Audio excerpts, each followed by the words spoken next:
Hi everybody, I'm DJ Foster, joined by Grand Valley State head football coach Matt Mitchell as the Lakers prepare for their season finale this Saturday afternoon at Saginaw Valley State. Well, Mitch, you have the Cardinals this upcoming weekend. Let's just look back to Tiffin real quick, the 42-7 win last week. You guys had a season-high 34 first downs, ran for over 300 yards, had 572 yards total offense. Those are your second highest totals of the year. Obviously, Tiffin's defense wasn't the strongest you've seen all year, but it's got to be nice to kind of get that going, especially going into this week. Well, I think the biggest thing is we didn't hurt ourselves in that game. We had no turnovers. We didn't have any procedural penalties, nothing pre-snap. And we were, efficient. We were effective. We didn't have as many busts and those type of things. So everybody was on the same page offensively, and as a result of that, we had a lot better production, and it really helped us on the defensive side to have our offense being that efficient because kept a very dangerous quarterback off the field, and that was part of the reason we held them to 7 points was because of our offense helping our defense out.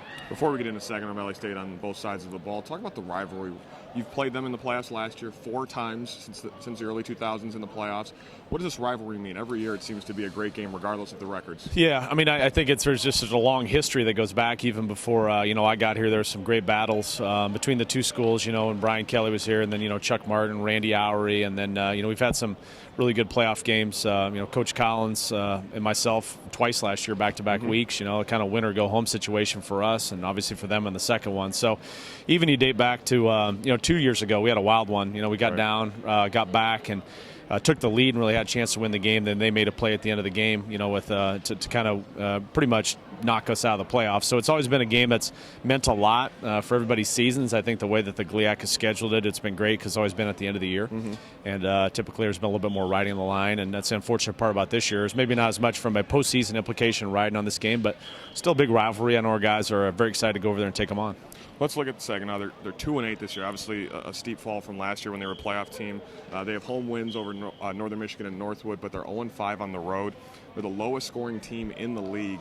And I realize they lost Jonathan Jennings and Jeff Janis, but what do you see with their offense? Why do you think they're struggling so much? Well, I think it's youth. I think it's inexperience. I think you're looking at a little bit of lack of consistency for a starting quarterback throughout the year. They've pretty much played 3 different quarterbacks at times in competitive spots, and so I think they've settled in Tyler Palka. They had opportunities last week against ODU and just kind of turned it over a little bit in the red zone, things like that. I also think that you're breaking in a couple new tailbacks. Lonte Gardner and David Ney have been in the program, but they're really kind of new what's going on. And then it certainly is harder to run the ball when you don't have those type of threats on the outside like they had before. And they had some good receivers. Now I think Andrew Dillon is probably the top receiving tight end that we have in the conference currently in the GLIAC, and he's a threat.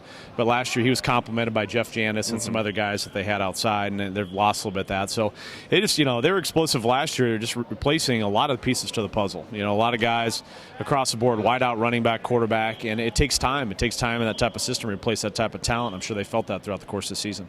Their defense is ranked 9th in the league in scoring defense, 27 points a game. They have the 3rd most sacks. You said before you don't think they're as bad as maybe the numbers would suggest, as the record would suggest. What do you see with them?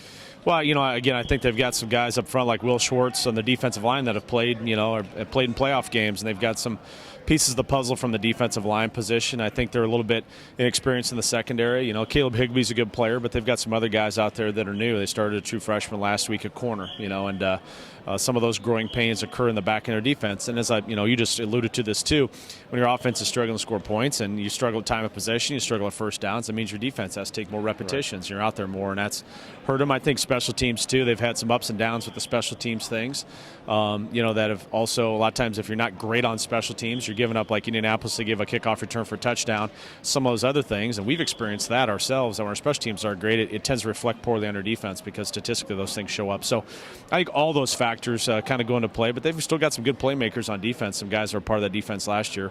I know they were difficult for us. Last Saturday's win at home against Tiffin was the final home game for your senior class. This will be their final game this weekend. Talk about what that means and what you're kind of expecting from them and hope to see from them on Saturday. Well, I think it's another opportunity to go out and play the game, and it's another opportunity to go out and play the game together. This is a senior class that's been together for 5-6 years. There's not a lot of transfers in this class. Guys have been together and developed those relationships, so an opportunity to go out and compete. And I think it's it's big. It's big for our program to finish things off the right way here with a win. And so those guys have been focused all week in practice, and this is a meaningful game for them. Grand Valley State at Saginaw Valley State. It's the Battle of the Valleys this Saturday afternoon at 1 p.m. from University Center, Michigan. Mitch, thanks for your time and good luck on Saturday. All right, thank you.